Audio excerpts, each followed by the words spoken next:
What up, IB in the building, and we back for another video, back with another playoff preview. This one is of the 3-6 matchup out east, Boston Celtics versus the Philadelphia 76ers.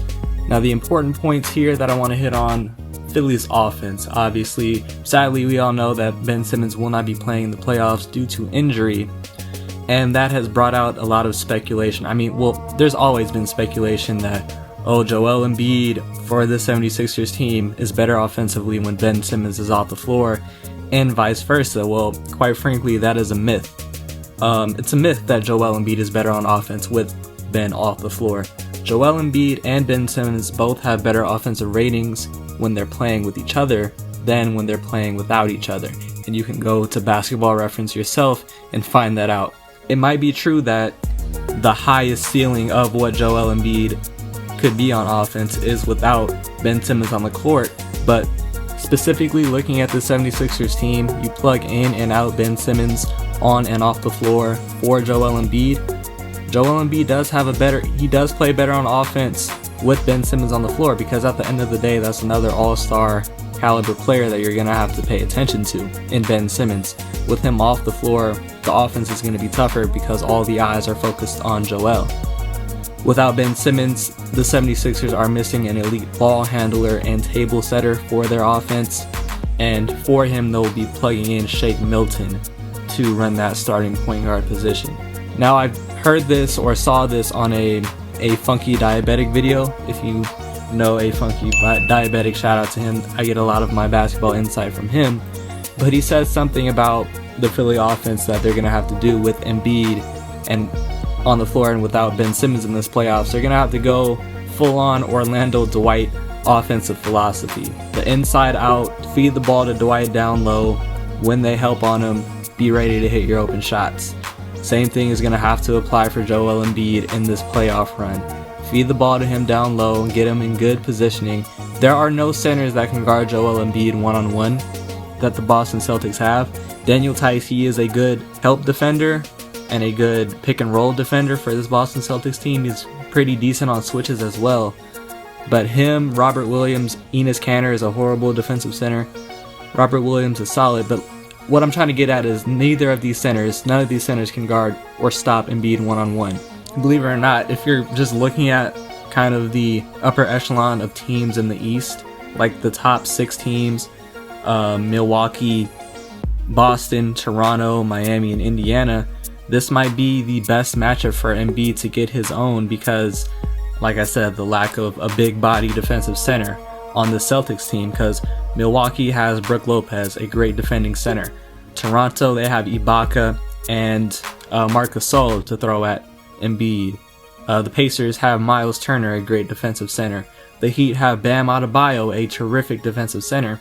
The Boston Celtics don't really have that, so this is where Embiid could feast if there was another reliable scoring option outside of him, to where not all of the eyes were on Joel.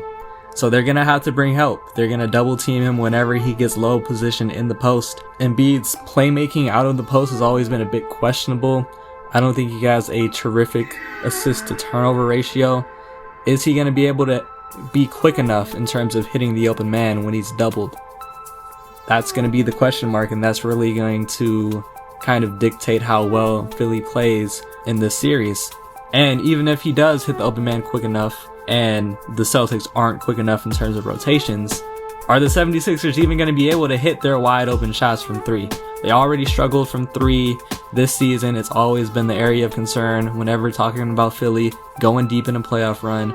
They really suffered from 3 when they had Al Horford in the lineup. He is a great stretch 5, but in terms of shooting at the power forward position, Al Horford doesn't really meet the criteria.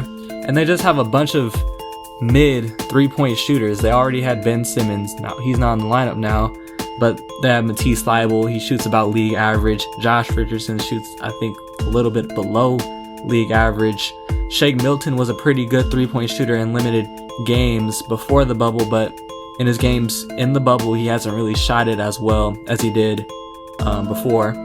And then Al Horford, I already spoke on Al Horford. Mike Scott is hit or miss. He can go 4 for 5 one game and then turn around the next game and go 1 for 6. The only real elite shooters on this team are Furkan Korkmaz and Tobias Harris. Now I really want to talk about Tobias Harris because his role in terms of offense is raised. He's going to have to be the secondary source of shot creation for the 76ers team, and it's going to be tough because he's going to be defended by the Celtics' best defending wings. You have Jaylen Brown, who is a lockdown defender. Jason Tatum has really grown into, he's one of the better defending small forwards in the league. You can't even cap about that. And Gordon Hayward, now that he's kind of fully back from his injury, he's no longer a liability on the defensive side of the ball, and he's actually a plus on defense, I would say.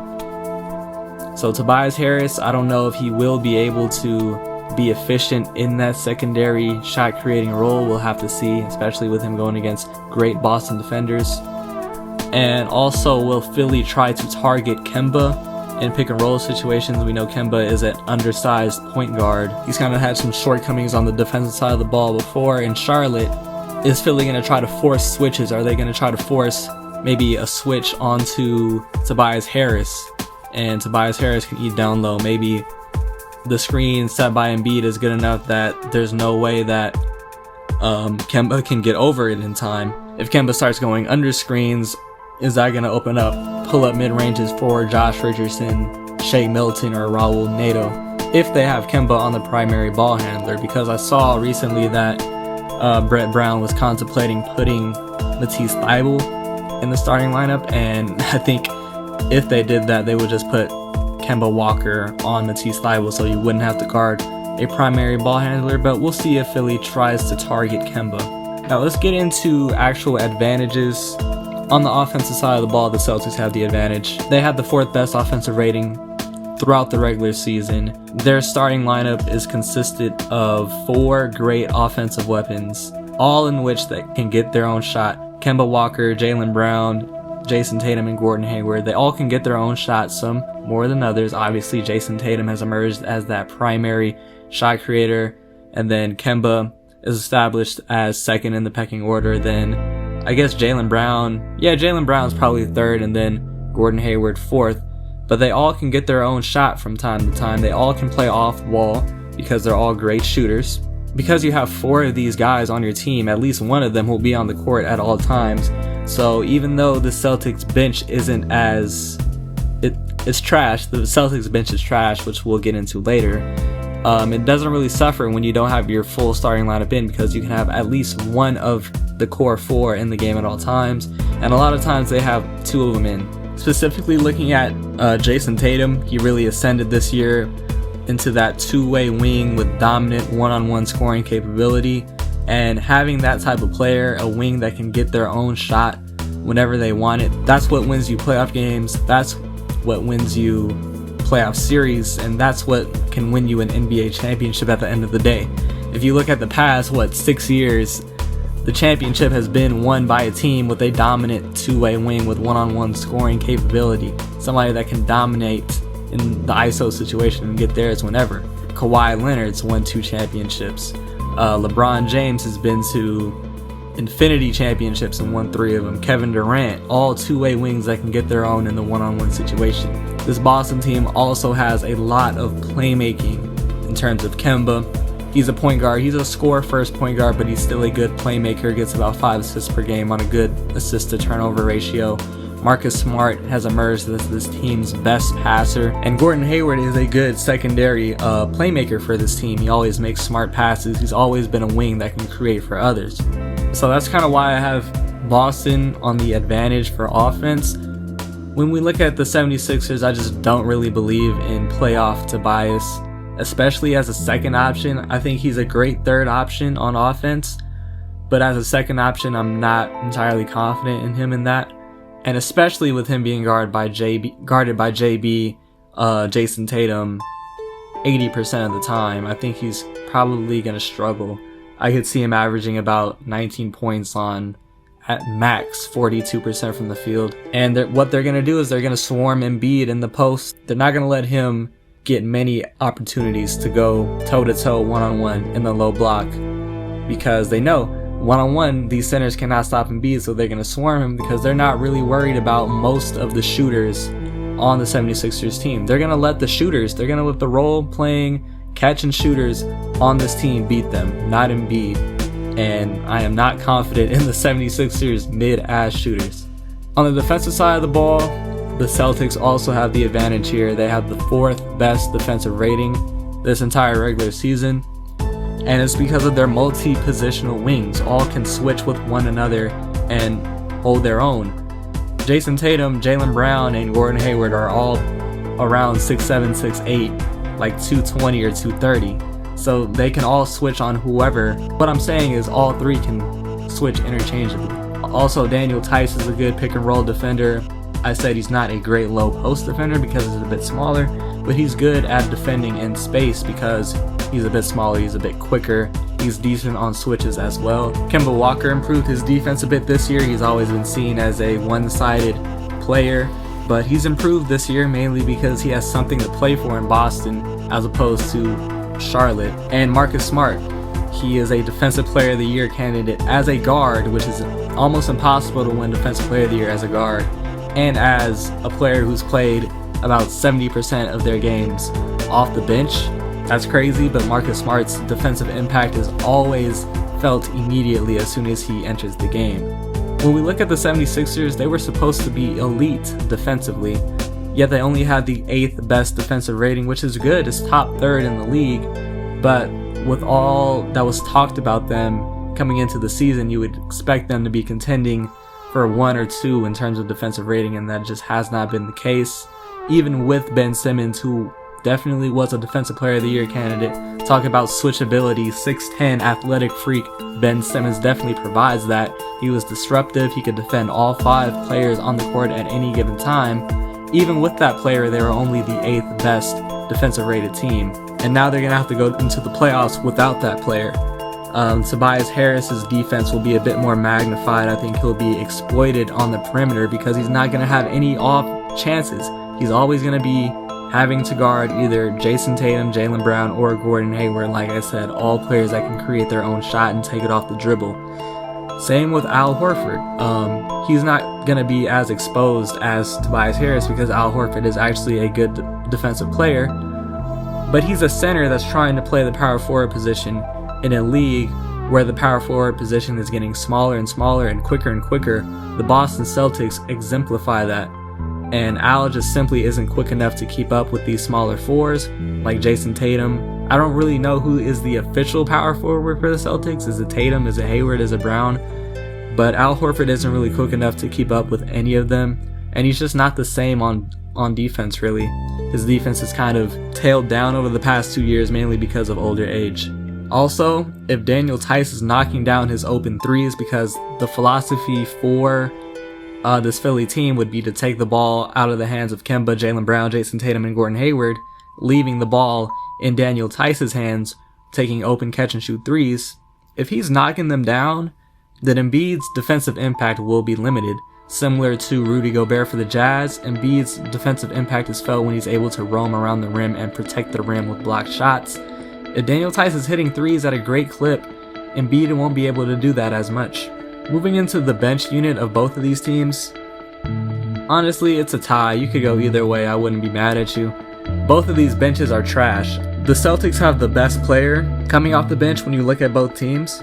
He could be a starting point guard on many other teams because of his impact on both ends, especially on defense. I'm talking about Marcus Smart, by the way. I forgot to say that. But on offense, he's an improved shooter over the past few years, and he's a great playmaker. And then they also have Enes Kanter, who is a good backup center because of his rebounding ability, especially on the offensive glass. He's a solid low post player that can get his own shot from time to time, but his pick and roll defense really limits his minutes.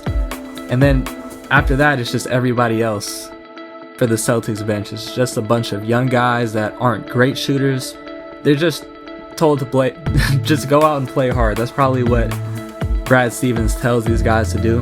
Brad Wanamaker, he's a cool backup point guard, has a cool story in terms of how he got to the league, but let's not fool ourselves. Brad Wanamaker isn't somebody that's going to scare you. Robert Williams, he's been in and out of the lineup. He's a young center trying to find his way on this team. Then you have players like Grant Williams, Romeo Langford, and Semi Ojeleye. Like I said, young guys, you just want them to go out, play hard, compete on defense, and hit open shots when you need them to. that bench unit is really carried by Marcus Smart.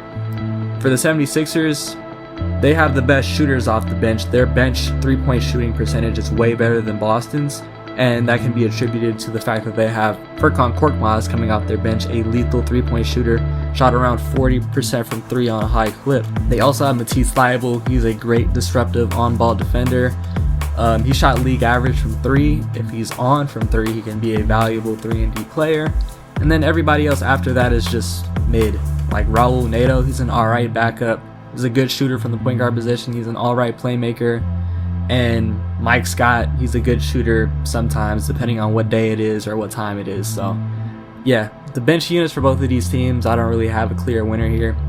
And then we move into coaching, where there is a clear winner, Brad Stevens, one of the best coaches in the league, undoubtedly, going against Brett Brown. Brad Stevens has schooled Brett Brown already in the past in the playoffs. Brett Brown, he's a cool head coach, but I don't really think he gets the most out of his rotations. Sure, it's not the most ideal fit.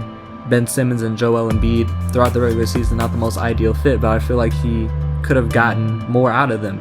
And Brad Stevens is a coach that time and time again has proven that he can get the most out of his guys in terms of having top tier defenses in the past with Isaiah Thomas on your team. That's impossible, but Brad Stevens was able to do it. So definitely Celtics have the coaching advantage. And then in terms of talent, Celtics have the advantage here. They have 4 guys averaging around 20 points per game, a very diverse offensive scheme in terms of the multiple ways that they can score, the multiple guys that can put the ball in the basket from their own creation. And they might even have the best player on the floor in terms of if you think Jason Tatum is better than Embiid. It could be a debate, just depends on who you ask. And the fact that 76ers aren't going to have Ben Simmons for this series, they're really going to miss him. And that's really going to make them one-dimensional on offense. You know what the 76ers are going to try to do. They're going to try to get the ball to Joel Embiid, and there's not really much offensive talent outside of that. I think Tobias Harris will be pretty limited. Al Horford just isn't the same. Shake Milton was cool in the regular season but kind of struggled in the bubble. He'll probably struggle with playoff defenses. They don't really have a killer bench. Yeah, Celtics have the advantage in terms of talent. Leading to my pick, I have the Celtics in 5. I don't think the Boston Celtics will sweep the 76ers because I think the 76ers have the best player on the court. That's just my opinion. And I think Joel Embiid can go off for a game, get about 38 points, 17 rebounds, 5 blocks, and single-handedly carry the 76ers to a win. I only think that'll happen one time though, and that's why I have the Celtics in 5. That's gonna do it for today's video. I hope you enjoyed. If you did, leave a like, and if you're new here, subscribe. I would greatly appreciate it. Anyways, like I was saying, thanks for watching. It's been your boy IB. I'll catch y'all later.